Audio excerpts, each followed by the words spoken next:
ओम शांति। आज हम सुनेंगे 5 नवंबर 1970 की अव्यक्त मुरली डिले इज डेंजर। तो इस मुरली में बाबा जो हम अलबेले हो करके डिले करते रहते हैं पुरुषार्थ को कि कर लेंगे, तो उससे क्या क्या नुकसान होंगे थोड़ा हमारे सामने रख रहे हैं और बाप समान संपूर्ण बनने की युक्तियां भी हमारे सामने रख रहे हैं। तो बाबा पूछ रहे हैं, हर एक अपने लाइट और माइट को देख और परख सकते हो, अपने आप को परखने की शक्ति अपने में अनुभव करते हो, अपने को साक्षात और साक्षात्कार मूर्त समझते हो, क्योंकि आपके पुरुषार्थ की उतराई और चढ़ाई का उनको भी साक्षात्कार होता रहेगा। ऐसे ही सदैव हर सेकंड ऐसे समझो हमारा फोटो निकल रहा है। फोटो निकालते समय सभी प्रकार का ध्यान दिया जाता है ना, वैसे ही आप भी अपने ऊपर सदैव ध्यान रखना। एक एक सेकंड इस सर्वोत्तम पुरुषोत्तम संगम युग का ड्रामा रूपी कैमरे में आप सभी का फोटो निकलता जाता है, जो यही चित्र फिर चरित्र के रूप में गायन होता है। तो हर समय ये स्मृति रखो कि अपना चित्र ड्रामा रूपी कैमरे के सामने निकाल रहा हूँ, क्योंकि अभी का एक एक चित्र, एक एक चरित्र गायन और पूजन योग्य बनने वाला है। जैसे यहाँ भी जब आप लोग कोई ड्रामा स्टेज पर करते हो और साक्षात्कार करते हो तो कितना ध्यान रखते हो, है ना। ड्रामा करने के समय या फिर कोई मूवी को रिकॉर्ड करने के समय, शूटिंग के समय बाबा कह रहे कितना ध्यान रखते हो। ऐसे ही समझो बेहद की स्टेज के लिए पार्ट बजा रहे हैं तो क्या होगा, क्या कॉन्शियसनेस रहेगी, सारे विश्व की आत्माओं की नज़र मेरी तरफ है, तो फिर कोई गलती नहीं होगी। ऐसा समझने से संपूर्णता को जल्दी धारण करेंगे।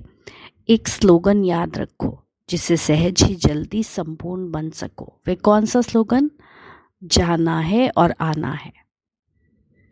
ये तो ठीक है, लेकिन जाना कैसे है? संपूर्ण होकर जाना है ना। इसके लिए याद रखो, डिले इज डेंजर। तो बाबा कह रहे हैं जब संपूर्ण बनना ही है तो जो मैं बोल रहा हूँ उसको करने में डिले क्यों करते हो? अगर कोई भी बात में देरी की तो राज्य भाग्य के, सत्युगी राज्य भाग्य के अधिकार में भी देरी पड़ जाएगी। इसीलिए सदैव याद रखो कि वर्तमान समय के अनुसार एक सेकंड भी डिले नहीं करनी। जैसे आजकल कंप्लीट अर्थात संपूर्ण कर्मातीत बनने के लिए पुरुषार्थ करते करते मुख्य एक कंप्लेन समय प्रति समय सभी की निकलती है। चाहते हैं कंप्लीट होना, लेकिन वह कंप्लीट होने नहीं देती। वह कौन सी कंप्लेन है? व्यर्थ संकल्पों की। कंप्लीट बनने में व्यर्थ संकल्पों के तूफान विघन डालते हैं। यही मेजॉरिटी की कंप्लेन है। अब इसको मिटाने के लिए आज युक्ति बताते हैं। तो मन की व्यर्थ संकल्पों की कंप्लेन कैसे पूरी होगी? याद की यात्रा तो मुख्य बात है ही, लेकिन इसके लिए भिन्न भिन्न युक्तियां हैं। जो बच्चे बार बार बाबा को कंप्लेन करते हैं कि बाबा व्यर्थ संकल्प बहुत आते हैं, तो बाबा उसकी युक्ति बता रहे हैं। वे कौन सी? जो बड़े बड़े आदमी होते हैं उन्हों के पास अपने हर समय की अपॉइंटमेंट की डायरी बनी होती है, एक एक घंटा उन्हों का फिक्स होता है। ऐसे आप भी बड़े ते बड़े होना तो रोज़ अमृत वेले सारे दिन की अपनी अपॉइंटमेंट डायरी बनाओ। अगर अपने मन को हर समय अपॉइंटमेंट में बिजी रखेंगे तो बीच में व्यर्थ संकल्प समय नहीं ले सकेंगे। अपॉइंटमेंट से फ्री रहते हो तब व्यर्थ संकल्प समय ले लेते हैं। तो बाबा कह रहे हैं जैसे वो स्थूल रूप से अपना पूरा टाइम टेबल फिक्स करते हैं कि अभी यहाँ जाना है, यहाँ जाना है, यहाँ जाना है, तो ऐसे आप मन का टाइम टेबल बनाओ कि अभी ये करना है, ये करना है, ऐसे करना है, ऐसे करना है। तो समय की बुकिंग करने का तरीका सीखो। अपने आप के अपॉइंटमेंट खुद ही बनाओ कि आज सारे दिन क्या क्या करना है, फिर समय सफल हो जाएगा। मन को किस में अपॉइंट करना है, इसके लिए 4 बातें बताई। पहला मिलन, दूसरा वर्णन, तीसरा मगन, चौथा लगन। लगन लगाने में समय बहुत बीत जाता है तो मगन अवस्था कम रहती है, इसलिए लगन फिर मगन हो जाओ, फिर उस काम बाबा से मिलन करो, और फिर वर्णन।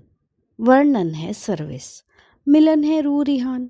बाप दादा से मिलते हैं ना, तो इन चारों बातों में अपने समय को फिक्स करो। अगर रोज़ की अपनी दिनचर्या फिक्स करने के लिए अपॉइंटमेंट सारे समय की फिक्स होगी तो बीच में व्यर्थ संकल्पों को डिस्टर्ब करने का समय नहीं मिलेगा।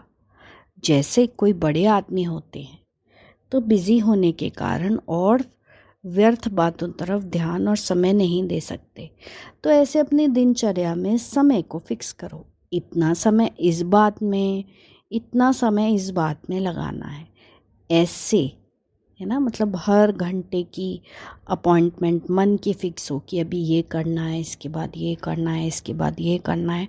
तो बिज़ी होंगे तो ऐसी अपॉइंटमेंट अपने निश्चित करो, तब कंप्लेन ख़त्म होगी व्यर्थ संकल्पों की, और फिर जल्दी ही कंप्लीट बन जाएंगे। अच्छा, ओम शांति।